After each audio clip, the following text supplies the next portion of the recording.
Get chop-tastic with Devil's Temple. It's Amigos, episode 390.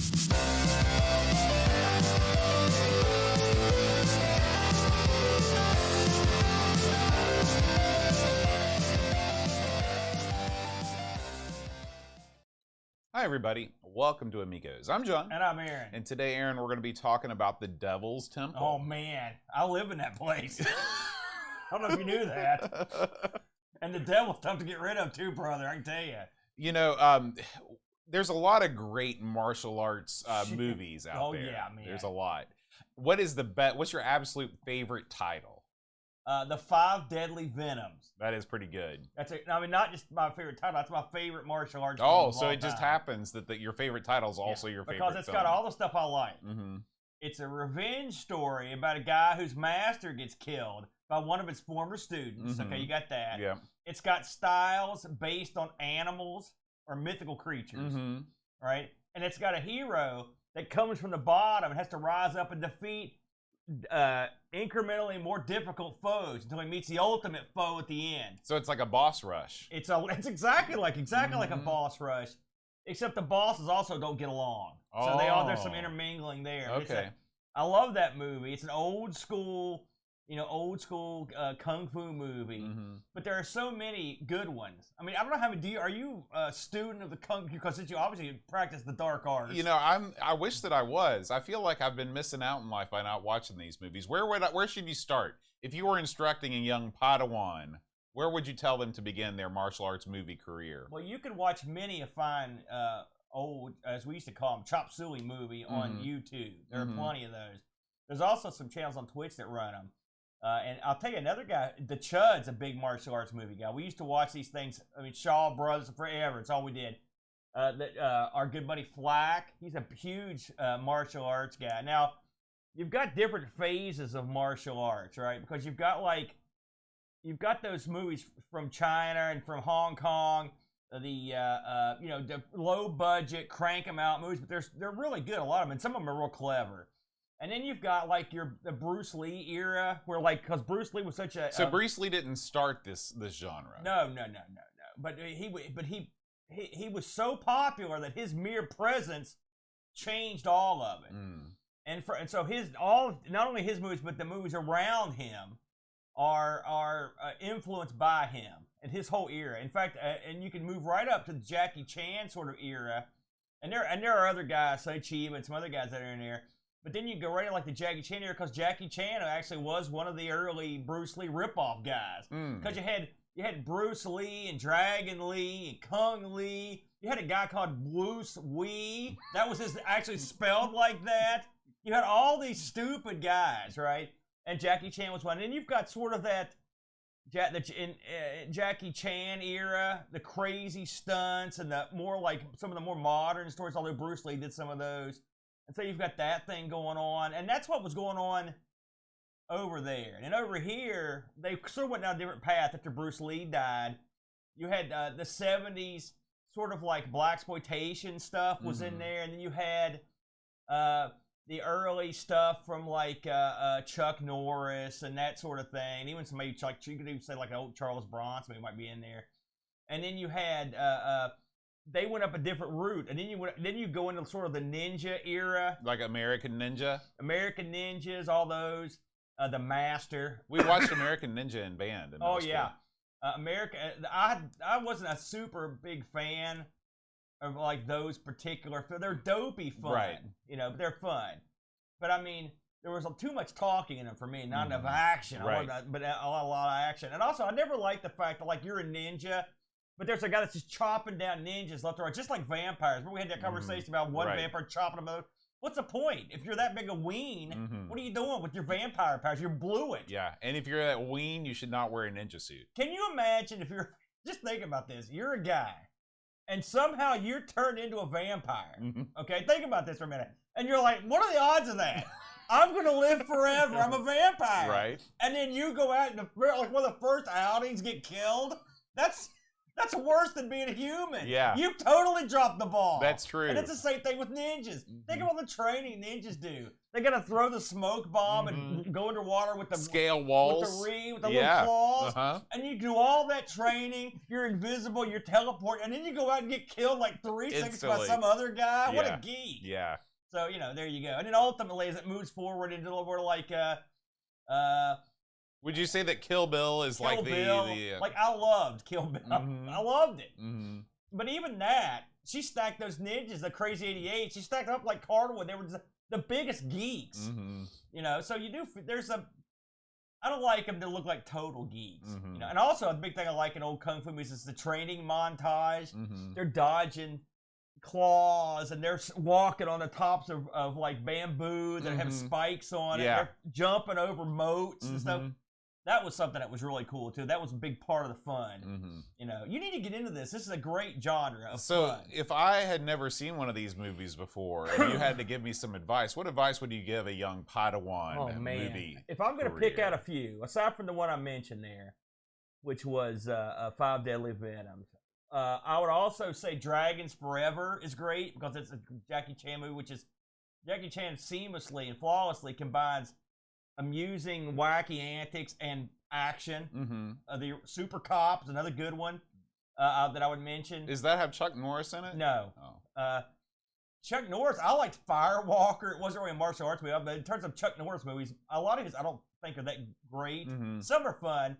I think he was in a trucker movie. I don't think it's a Breaker, one of those. That one I'd watch. Was that a kung fu movie? Well, everything with Chuck Norris in it is a kung fu movie. That's true. So that's part of it. If I'm going to recommend a couple more, because you don't like, the funny thing about you is you don't like a lot of hardcore violence. Right. I like a lot of action, but not a lot of blood. Like there's a great old movie where this guy, he's an evil master, and his gimmick is he's got this big hat, and he wings this hat out, and it's got a string attached to it, and when he throws it, it puts it on another guy's head. Oh. And then this thing comes down, and he pulls the string, and it decapitates him. This was awesome because then he pulls it back and he's got the guy's head. It's it's like a drive-up of murder. Yeah. He had to do anything. He's got this guy's head. It's a drive. So, but I mean, that's another one I think is. Some of them are so stupid that they're fun. So you might be able to get into some of those. I'll make you a list of those. Okay. But those are some that you can start off with those. Sounds good. Sounds good. All right, Aaron. Let's start off talking about Devil's Temple.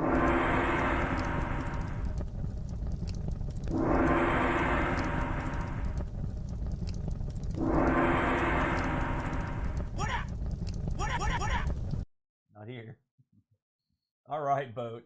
Devil's Temple. Bro, listen, I'm fired up for what we just talked about, so I'm in the proper frame of mind to talk about this game, brother. So this game was like a gift from above. Just released, I believe, late last year, 2022. Now, the developer is listed as the Raster Wizards. Good name. And we'll get into who the Raster Wizards are.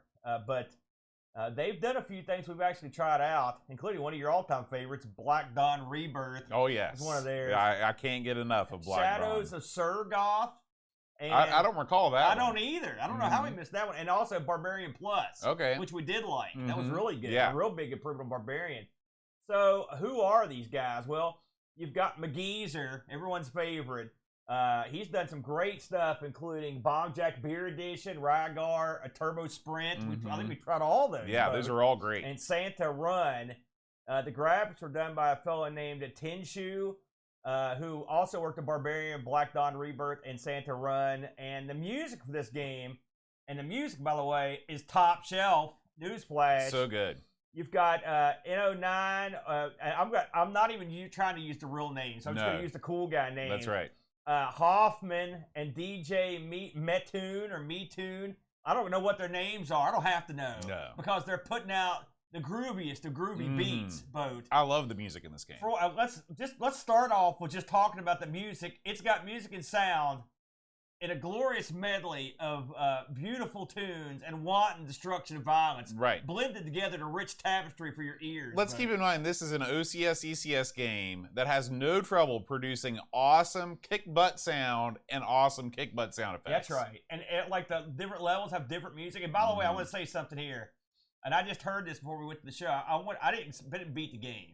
Early warning. But I wanted to see the ending part of the game. And so I actually went and watched it. The credit music in this is off the chart. Really? It's off See, I didn't look at that. I'm going to have to go back tonight and do it. It was so good, Bo. So I wanted to put that over before I forgot about it. It's funny. In the credits for this, they list some stuff. And it's sort of pertinent when we talk about this stuff. It says in the credits that the development time of this was 14 months. So listen, it was a long time in coming. 14 months for what they came up with? That seemed pretty good to me. Yeah. I mean, I can't imagine committing myself. Yeah, that's true. It said here, now maybe this means something to somebody else, but not me. They said 68K assembly line. There was 43,000 lines of assembly in this. I don't know what that means. That sounds like a lot. It's a lot of lines. Well, I mean, one line is 10 print. Is it? Yeah. That's basic, you knucklehead. And then the number of sprite frame animations they've got listed here, it's 635. I can believe that because this game has tons of animation. Yeah, it's got there's lots of stuff going on in this bad boy. So, just like any good martial arts film, Boat, you got to have a backstory. And this one's got one. So, Tommy's girlfriend is hanging out at the temple. And you know how that goes. Here come the jerks. Mm-hmm. And they come up and they badmouth her, then they beat her up, and then they steal her. Goon squad. Man, never let your chick out near the dojo. Yeah. You know what I'm saying? Because that's where the bad stuff goes down. Mm-hmm. So from the actual documentation, it says 3 years after Thomas defeated X at the Devil's Temple, X has once again resurrected his evil army of thugs and kidnapped Lena. So you'll recall, this is based... The full name of this is Devil's Temple, Son of the Kung Fu Master. Mm-hmm. All right, we'll get into that in a minute. So, according to the documentation, this takes place 3 years after the original Kung Fu Master. So it's 1987. You play Tommy, and you make your way to the Devil's Temple, where Lena is being held hostage. Use your superior Kung Fu skills to destroy anyone who gets in your way and rescue your girl before it's too late, Boat. That's a great lead up. Now, before we get too heavily into this game, do you recall the old original Kung Fu Master, Boat? Well, I really don't, to be honest with you. This is not a game that I played at all, and I still haven't played that much of, but I played a lot of the NES port of this game, known as simply Kung Fu. Right, exactly. So, just for those of you that don't know, Kung Fu Master was an IRIM joint, which I think I've more than once mistakenly said it was Taito or somebody else, but it's IRIM. Yeah. They were the first third-party publisher for the Nintendo. Oh, really? Yeah. Good stuff there, Bode. So, this is a game that was released at arcades way back in 1984 that has you, as the documentation sort of mentions, you're going through to take out X. And the whole premise of this original Kung Fu Master is you go through the temple in its entirety, and you're trying to beat down all these bad guys who just come at you. We're talking about vampires and geeks. These are the guys that the X has hired are the biggest geeks in the history of Kung Fu, especially in the first game. Yes. They don't put up any fight. Their goal is just come and grab you. They want to come hug you. They hug you, and when enough of them hug you, they literally pick you up like it's a battle royal, and they just toss you off the temple, which is pretty funny. It is. It's a great animation. Toss you. But, I mean, you see your guys, oh! And every once in a while, one of them will come up that can do something. They'll have like one guy has a limb, like off a tree. One guy's got knives, and then some other crap. And it's funny, too, because both games share this in common. As the foes approach you, they will morph into their fighting stance, which means they'll raise their arms up like this. And they'll come towards you. I will say that the fighting style they teach at X is a little suspect, if I'm going to be honest with you. I think this game, the original game was reminded me very much of a Bruce Lee movie called The Game of Death. I don't know if you ever saw The Game of Death. And it has Bruce Lee going up the various levels of the temple. I'm not 100% sure, but I think Game of Death's where he fought Kareem Abdul-Jabbar, if I'm mistaken. Wow. You ever seen that fight? No. Listen. That sounds great. There's a great bit in it. Not to cut it on this, but we got to talk about this for a second. So, think about Kareem Abdul-Jabbar. Yeah. He's sitting there with a huge afro, these sunglasses on, and barefoot. Right? Okay. So, Bruce Lee comes rolling in, and he's got that yellow suit on with the black stripe. Yep. And so Kareem just kind of lazily gets out of his chair. He walks over to Bruce Lee, and Bruce Lee gets in a fight, and Kareem kicks him in the chest as hard as he can. He shoots Bruce Lee across the room, and Bruce Lee looks down. There's this huge footprint on his chest.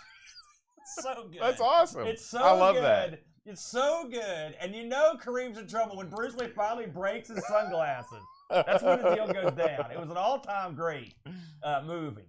So anyway, this the original Kung Fu was pretty heavily based on Game of Death, plus some other stuff. I'm sure they threw listen, everything's based on Bruce Lee all the time. Mm-hmm. Everything you ever seen in martial arts, Bruce Lee, everything. So it was neat. They could have just ported this game. They could have.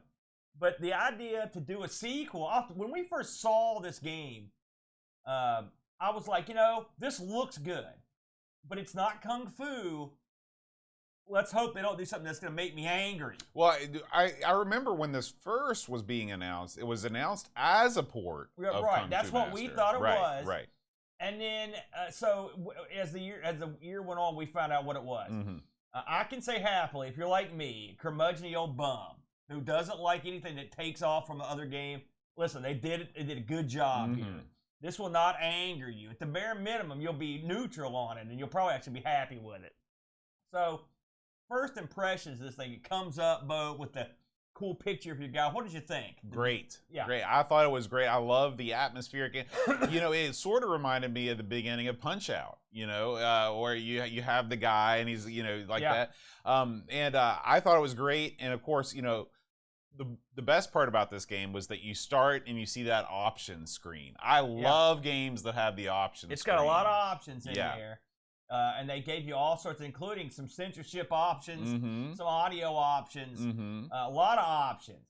Now, I played sort of the not super duper foul language version of this. There's two versions. Yeah, the options, the two options that you have in terms of content is you have gore and you have something called maturity. Yeah, maturity. Yeah, and I wasn't sure what maturity meant. I knew I didn't have it. Like, that's all I knew. Gore is pretty self-explanatory. Yeah. When you turn the gore option on, when you kick people, blood flies out of them and stuff like that. In fact, when the maturity option is on in the very beginning, when your girl gets hit, teeth explode out of her mouth. Yeah. In a very pixelated way. She ain't pretty no more. Yeah. And so, but anyway, maturity, I was like, well, I wonder what this means. I wonder if there's like naked people or stuff. Because you told me about this, and I was like, what are you talking about, Boat? And so, when you turn on maturity, whenever you fight a boss, all of the bosses in this game go to the old the sailor school of language. They're very salty. Yeah, they are. I will say the head of the bad guys, he wore a mask that like no self-respecting luchador would have put on, and I've seen guys dressed with like bowls of food on their head. The mask this guy wears makes the mask look dignified. Yes. He just looks like an. He looks pretty dopey. He looks. I was like, what is this mask this guy's wearing? But I mean, you do want to hurt him. I will say that you want to go maul the guy. So once all that's down, you get into it. Now, explain to the people, Boat, how the controls work. Okay, so Kung Fu Master in Devil's Temple is a game where you are on a 2D plane and you travel from right to left, mostly in one of the two directions. Yeah. And you are accosted on both sides by enemies who approach you and try to hug you or throw a projectile at you. Yeah. One of the things that characterizes this game is the amount of enemies that you fight. Even compared to a beat 'em up like Final Fight that you might be familiar with, there are just thousands and thousands of enemies in these types of games. It's like a slow bullet game, basically. It's like, those games that where you play to shoot them up and the bullets are real slow. These are like huge, grabby bullets. Yeah. And so you are equipped with a variety of martial arts moves. You have a punch, you have a kick, and you have a jumping kick. Yeah. You also have a low kick or a sweep. Yeah. Your job is to use all of those to your best ability to destroy these enemies. Most of the enemies go down in one hit. Yeah. And the tougher enemies take 2, 3, or more hits to defeat. If you have a boss, there is a boss meter, and you have to kick the boss, probably 10, 20 times to get him in a trouble. As we were just speaking about this, who would have been perfect in this game? Not the jump shows here. How did they not put in that dude from the Alf game? Did you see that? There's a guy that just walks around like this. The Secret Service guy. He needs to be in this game. Mr. Grabby. Mr. Grabby needs to be in here. The Alf guy. You're absolutely right. So yeah, but Boat nailed it. Now, as you go through the game, there are tons and tons of different levels. Actually, 10 different levels, and there are 3 bonus screens, right? So you start off on the street, then you go to the subway, then you're in kind of like the really bad part of town. Your part's the good part. And think about it, like the good part of town is where a gang kidnapped and beat up your woman. So you can imagine what the bad side's got. Right. They got graffiti everywhere. It's like over by the Family Dollar in Cologne. Yeah, and the very same. And then you've got the arcade, my personal favorite, because I like arcade. And you can even see like there's a WrestleFest in the background, some other stuff for WrestleMania. Yeah, you see there are various homages. Yeah, I love that. Yeah. And plus, you can see the concession prices. I think that's good. Then you're at the temple in like this riverside courtyard, and then you've got to beat this guy to get into the temple, and then you're into the temple for 4 floors. Then on the 5th floor, that's where you get to the final bad guy boat. Now every level up to the temple looks different. I'll give which is nice, very colorful. Yeah. They're inside, outside. The subway looks good. In the background, you see movie posters and ads for games, and you see. All kinds of crazy There's messages. Graffiti. Hoffman's left some graffiti on one of the trains. I love that. Yeah. That was funny. And then once you get to the temple, it's very much like the original Kung Fu Master. I mean, including the temple's cut out from the side. And so you can, just like the old guy, you can sort of fall off, which is cool. So these guys, they did a good job paying homage to the original by putting those in there. And there's one level in there, I believe it's the 3rd floor, where it's almost exactly like the beginning of the 2nd floor of Kung Fu Master, where these eggs come out and they blow up and little lizards come out and dragons that shoot fire. Yep. You know, it's real tough. That level's real tough in the arcade too. And each level has some really awesome tune, and they've really went into the realm of some of this stuff is sort of Asian inspired. Some of it's more like when you're out in the alley, so it's more hip hop inspired. And you could have just phoned this in. I mean, we knew these guys wouldn't, but you could have. You know, but the tunes are great. Yeah. And they really fit the level quite nicely. Now, I want to get into what makes this game different from the original. Because for the most part, you go backward, you go left and right, hitting your kicks and punches, knocking guys off, right? However, and thank God for Boat telling me this, because I was sucking at this game has power-ups in it. And every once in a while, you'll come across a little sign on the screen. It'll be innocuous, just hanging there. And when you jump up and kick it, again, another thing I think was inspired from a Bruce Lee film called The Big Boss. When you jump up and kick this thing, it will blow up and it will drop some sort of goodie.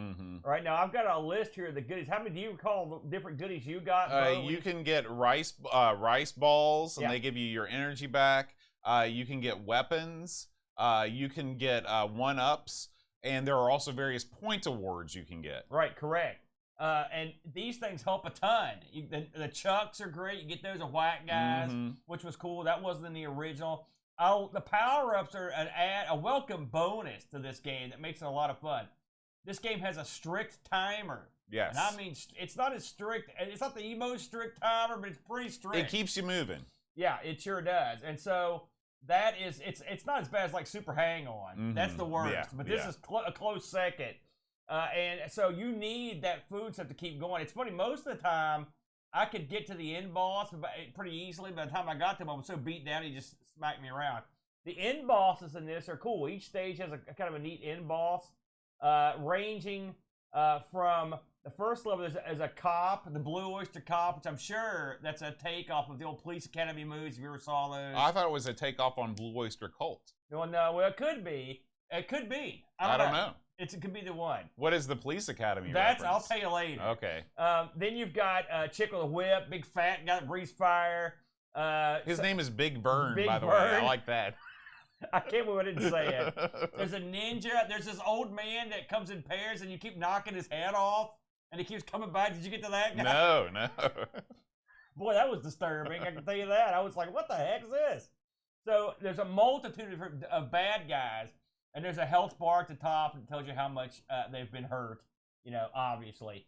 There's a combo system? You want to explain? Did you understand the combo system exactly? As far as I'm aware, the combo system is basically whenever you land a punch on somebody, it builds, but whenever you miss, you blow your combo. Oh, I see. Are you doing more damage during that? Because I didn't really No, I think the way the combo system works is it figures into your score at the end of the level. I see. At the end of each level, one of the things that makes this game infinitely replayable is that even after you beat it, you can still do better by playing more perfectly. So when you get to the end of a level, you get rated by the amount of time you have left, your score, your combo meter, various things, and you get a letter grade. You know, I think S is the best, and then A, B, C, D, E, F.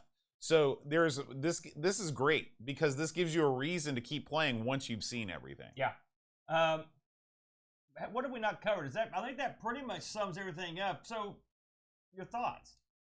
I'll tell you the reason why this is a great game. Yeah. This game is much like all beat 'em ups. They're very simple mechanically. You only have a couple moves. The guys that are coming at you, they only have a couple moves. Yeah. So the secret to this game is to keep things varied with your surroundings, okay? This game is set in 1987. Yeah. So it's got that nostalgic vibe about it, you know? When you walk, like you said, when you walk through the neighborhoods, the houses, they kind of look kind of old school like. When you walk into the arcade, of course, you see all the old arcade games. When you walk into the subway, things look, 80s like. That's great. That's great. I love the fact that they make you go to the temple. You know, you travel through this town to go to the temple. So they're telling a story without having to tell a story. Yes, I agree.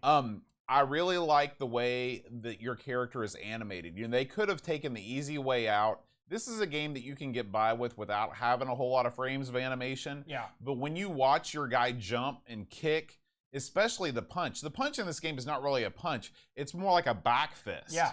And the back fist is so smooth. You see that hand come out, bam! Yeah. You know, super, super cool. It looks good. They even get the little motion lines. You know, the funny thing about this game, this could have easily been plucked from the arcades at right around the same time that it's based. You know, because this is just, I mean, does this have like multiplanar parallax scrolling and multi-volumetric fog? No, because that would have been dumb. You know, and not to mention, why not make a game that everyone can enjoy? Yeah. And this is it. Right. This is the game. Right. This shows you, much like a few other games we've covered over the years, like what could have been done, had enough time and enough knowledge of how to do it.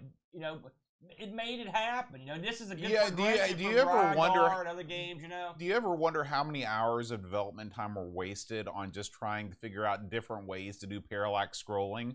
Like, whoever came out and said, "Boy, you know what the customers want? They want parallax scrolling." Listen, I love parallax scrolling. Don't get me wrong, but I mean, it's.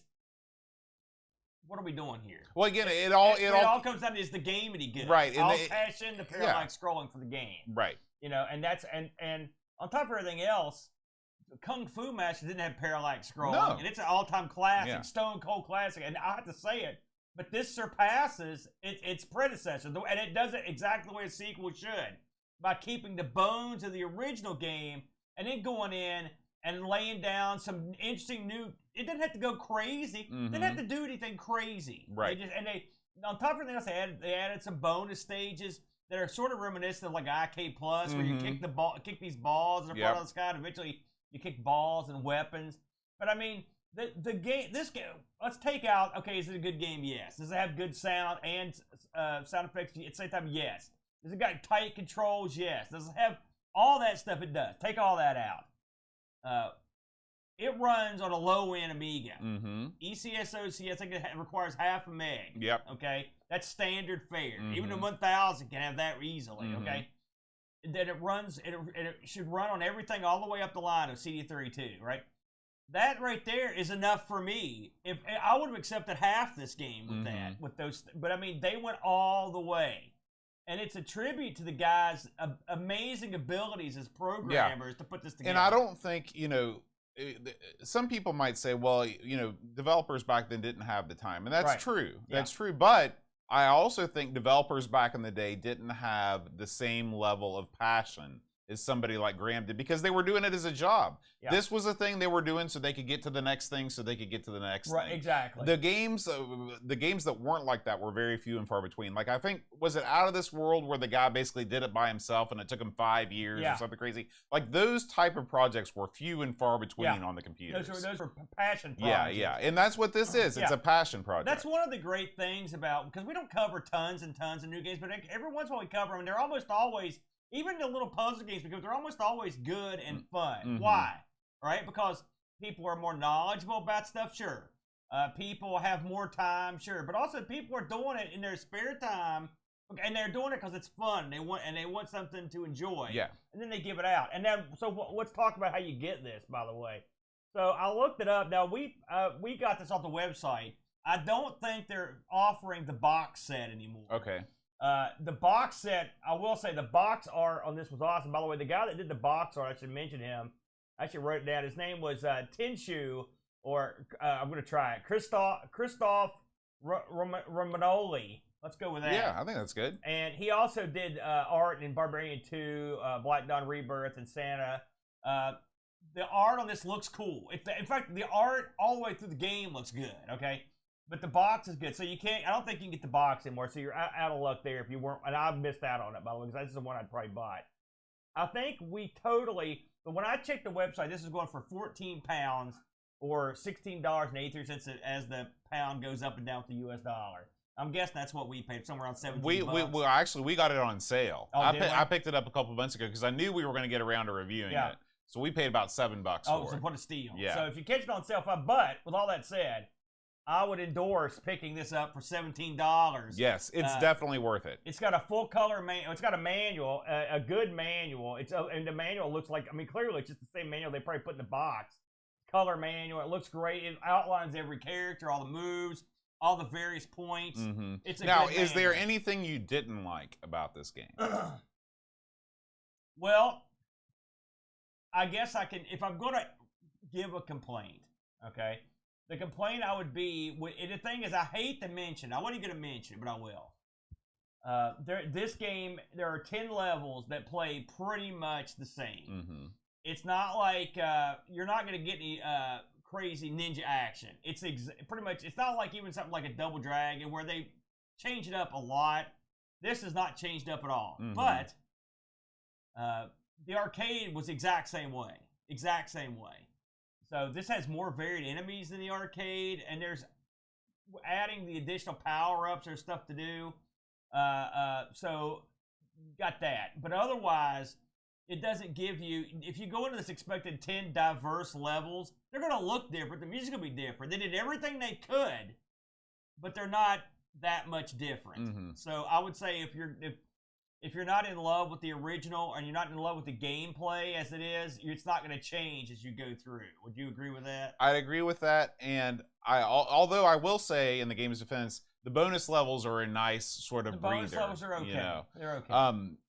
I would have liked to have seen them not go with the original hugging to death damage. I would have rather seen, there are 3 different ways you can approach taking damage. One is that you get hugged to death, okay, where, enemies just sort of get around you and you see your meter tick down. The second way is when you get hit, you blink, you get some iframes, and you can move on. The third way is when you get bounced back, like in Castlevania. Yeah. I would have liked to have seen you get bounced back. You get, if an enemy comes up to you and it hits you, you get bounced back and you have a chance to retaliate. The way this is whenever the enemies surround you, your life bar gets zapped and you have to rock back and forth on the joystick or press the 2 buttons to get out of it. Yeah. This is in keeping with the original game, so I can't fault it too much.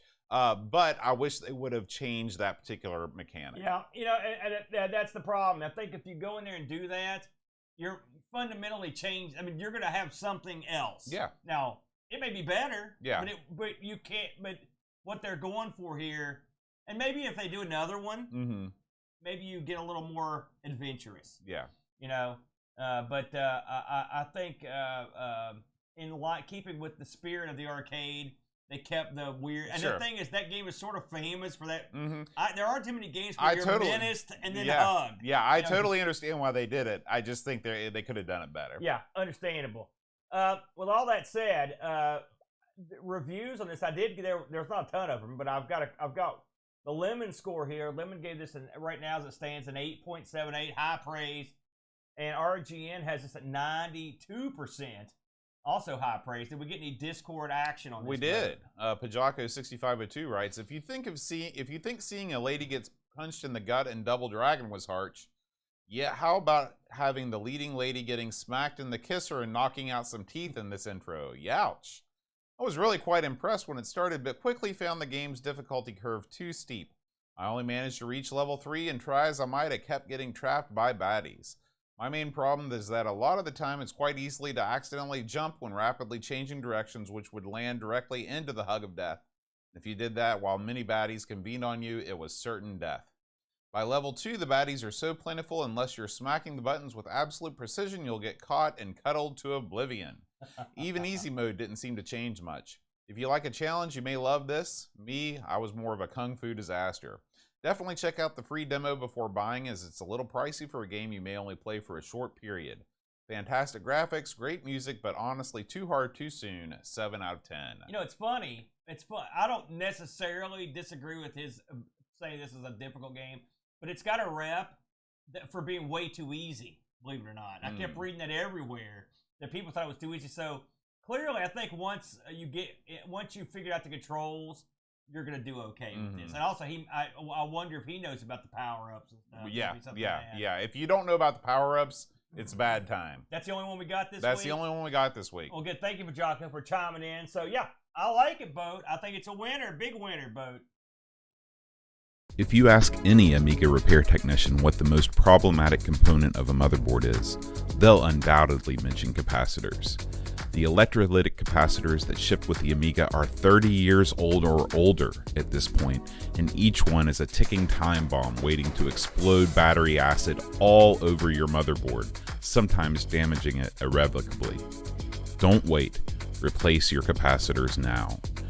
Full capacitor kits for every Amiga model are available now at RetroRewind.ca. Don't want to attempt the repair yourself? Use their white glove recap service and leave the intricate removal and soldering process to the professionals using industry standard equipment. Use the promo code Amigos10 at checkout and save 10% off your cap kit or service. Remember, make RetroRewind.ca your first stop for all your Commodore computer needs.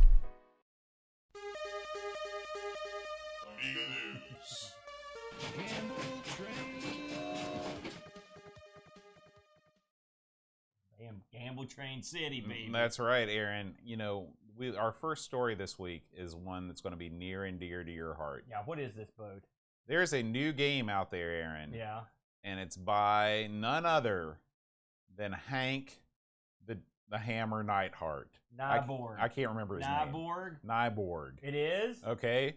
And, Aaron, you know, not only is he famous for ghosting you on multiple attempts to be his friend, but he's also famous for doing the art for a little game we like to call Lionheart. Oh my God, this looks really good, Boat. Now, what if I told you that in addition to Nyborg, there was a composer you might have heard of by the name of Husselbeck that was involved. Yeah.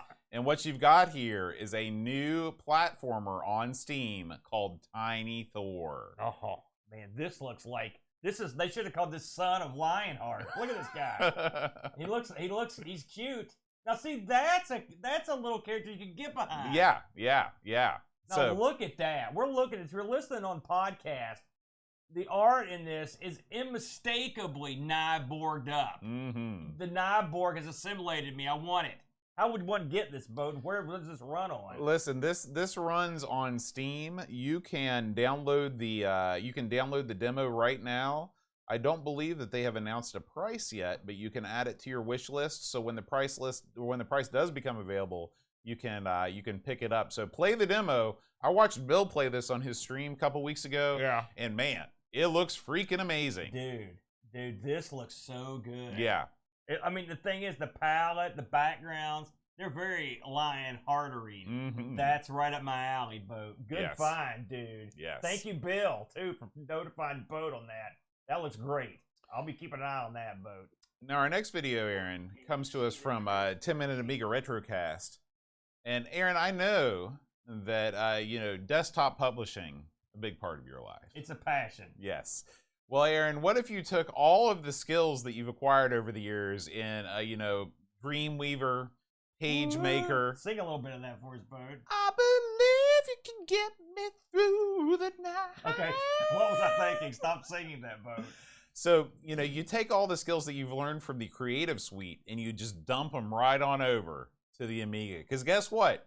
Anything you can do on your PC, you can do on the Amiga, except it's better.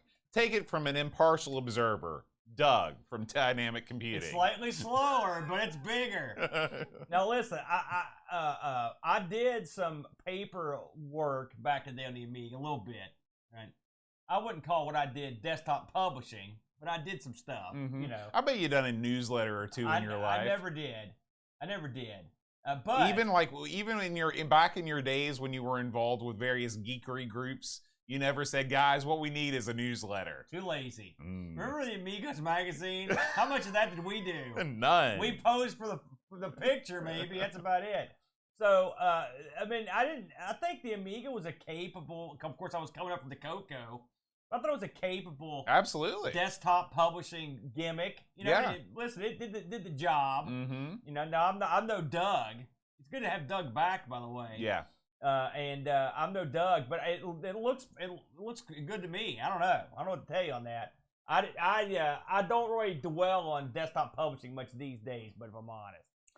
Aaron, our next story comes to us. Boy, it's been a long time coming since we've had a new feature on everythingamiga.com. Oh yes. And here he comes, like a bat out of heck. It's Graham W. Vebke. Yes. He started a new series on where he compares an all-time favorite game that he has on any console or handheld or computer system.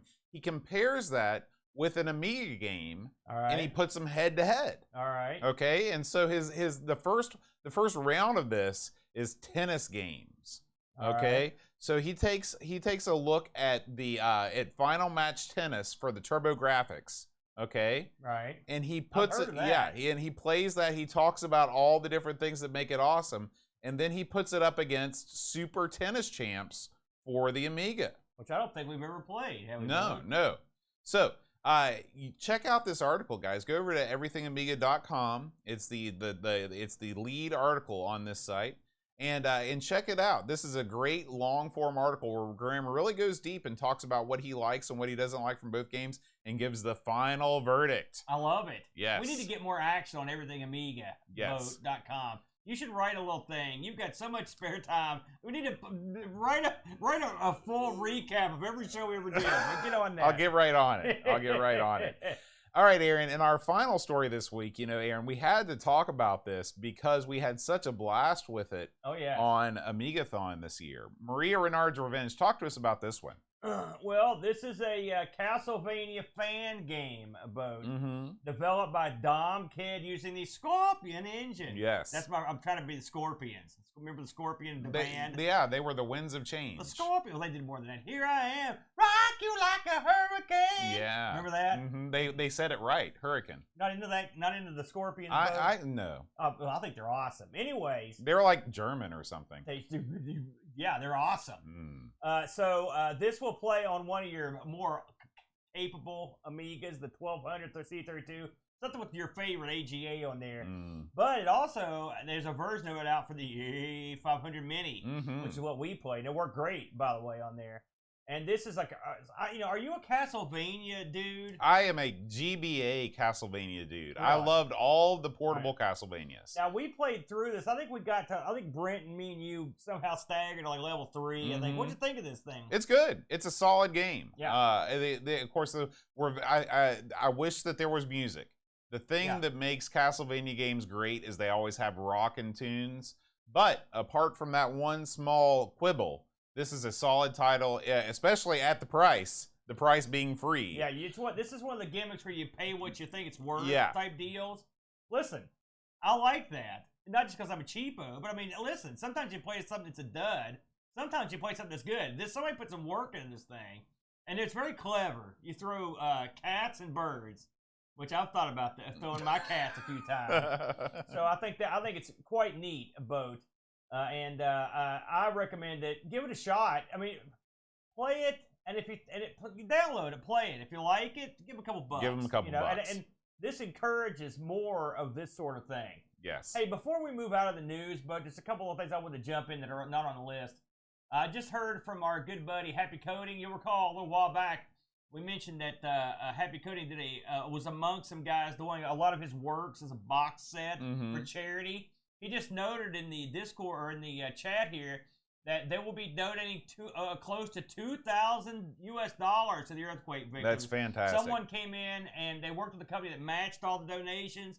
So that is not too shabby. Yeah. So I want to give Happy the real high sign there. Also wanted to mention something I saw on a Chris Edwards post earlier in the week. He's talking about the new, he does the big Amiga thing. He's hinted that the new version, this is just on the wet your whistle, the new version will run on Linux, DOS, everything. Just plug it in. Plug and go into any sort of computer. Interesting. That's great. It'll be an interesting thing to see if we can see that come around. And that should be a lot of fun. Happy also just mentioned that if you are still interested, they'll be closing their box at the end of February. So please go check them out and drop them. Listen, all the games are good. And it's worth it. Plus, it all goes to charity. The people over there in the earthquake zone, they need everything they can get over there. It's been Aaron, speaking of charity, we did a little thing called Amigathon last week. We did do that. And if you head on over to Amigathon.com. Yeah, let's see how we're doing, Bo. Let's see what this is not the final total because donations are still running. We have currently raised, as of this recording, $3,830. Yeah, that we had I'm glad you mentioned this because, gosh, I done went and forgotten that we did it. This was quite a show. We had a lot of fun. 12 hours of Amiga with me, Boat, the Brent, our good buddy John Marshall, our good buddy TSI Matt was there as well. And we want to thank everyone that chipped in and donated. A lot of people donated before the event, and we had a lot of donations during the event. It was a good time. I think everything ran pretty smooth. All things considered, we got to play a ton of different games. Yeah. Which was a lot of fun, including some newer stuff for once. We found some real fun stuff that we're going to try to throw in the mix going forward. I didn't throttle the Brent after spending 8 to 10 hours with us. That was surprising. He tried his best to get him to throttle you. Yeah, especially you and him early on. We're both begging to get murdered. But I since it's a charity event, I didn't think that would be in line with the charity. But again, thanks everybody. And going forward, know that the money you gave, you're not just throwing money at some Amiga charity event. You're actually providing funds for people that are in real need. And you can have a song in your heart. And if you didn't donate, you still have time. You can go to Amigathon.com and throw a few bucks in. We'll be running this till end of the year. End of the year. It'll just be there at the end of the year. Hopefully by the end of the year we could actually get to 5 Gs. That'd be nice. I think $3,800 is a very hefty bundle. And if you're not in a position to where you could have given to this thing, it's no big deal. But spread the word. That's all we ask. Spread the word about it, and hopefully we can get a few more bucks in there for the kids, Bo. Absolutely. All right, Aaron, what's been going on the old YouTube channel this week? Let's have a real quick look, Bo. So, of course, we didn't do an ARG Presents. We didn't do an Amigos last weekend. So really nothing's been going on the old YouTube channel. No, but we did post the entire Amigathon. Oh, no, part one of the Amigathon. Yeah, half of the Amigathon. And by the way, it turned out great. Good job, Boat, on that. Thank you. So if you want to watch, the first was at 5 hours of the Amigathon. And gosh, who doesn't? Including watching Boat go through and whoop the crap out of Adam's family. I had a good run. Nice job, Boat. You. I think you'll enjoy that. If we hop on over to the stream team, just a couple things to mention on there. We've got the newest Happy Coding ZX programming video up, and hot off the presses, Sprite Castle played last night. Some Sega, or 2 nights ago, Sega Master System. Good, some games I've not seen on there before, Boat. So cool. It's definitely worth checking out, Boat. All right, Aaron, it's time for the grand reveal. What are we going to be playing next week? What we got here, Bo? this one takes me back, Bo. Tell them. All the way back to July of 2015, Aaron. This is our second look week coming up next week, and we're going to be taking a look at Hybris. Although I say we, it's not going to be you and me. Next week, I am going to be at the West Virginia Music Educators Association State Conference. Man, big deal. The one and only, the Brent, is going to be filling in, and I bet he's got something to say about old Hybris. Listen, I've got the Brent coming in for a triple next week. If you're thinking to yourself, man, I need more irritating goof in my life, then brother, tune in next Friday because we're gonna do a 3-way dance next week. We're gonna do Amigos, Everything Amiga podcast with Hybris, the very first game we ever covered. Then we're gonna do. Me and the Brent are going to host R. Sinclair, where we'll tackle how to be a complete bastard. That's right. Which should be fun, because I think Brent co-wrote that book, if I'm not mistaken. And at the end of that, we're going to be tacking on that week's ARG Presents as the triple threat. We're going to do it all in one big night. That'll be next Friday. We're going to start it at 6 p.m., Bo, because that's when the Brent gets off work. So it's going to be quite a show. I am sad that you're not going to be there for the R. Sinclair. I was dying to hear your thoughts on this game, and I will grill you afterwards to get your full scoops. I know you played it. Oh, yes. And that is quite a game. Oh, you didn't? I can't believe it, man. All right, guys. Thank you, as always, for watching. We want to thank our Patreon supporters, patreon.com/Amigos podcast. If you want to support the show, get access to our Discord server, and get an awesome magnet at the end of the year. Yep. We want to thank all of our Twitch subs. We record the show live on Friday evenings, twitch.tv/Amigos Retro Gaming. You can watch us live, take part in the chat. Thank our moderators, Pixels at Dawn Gaming, Duncan Styles, and Super Tech Boy. Guys, we are going to leave you with the haunting love theme from Son of Kung Fu Master, Devil's Temple. Until it's a lot of words in that title. Stick around for the Coco Show if you're live, guys. We'll see you next time, and until then, adios.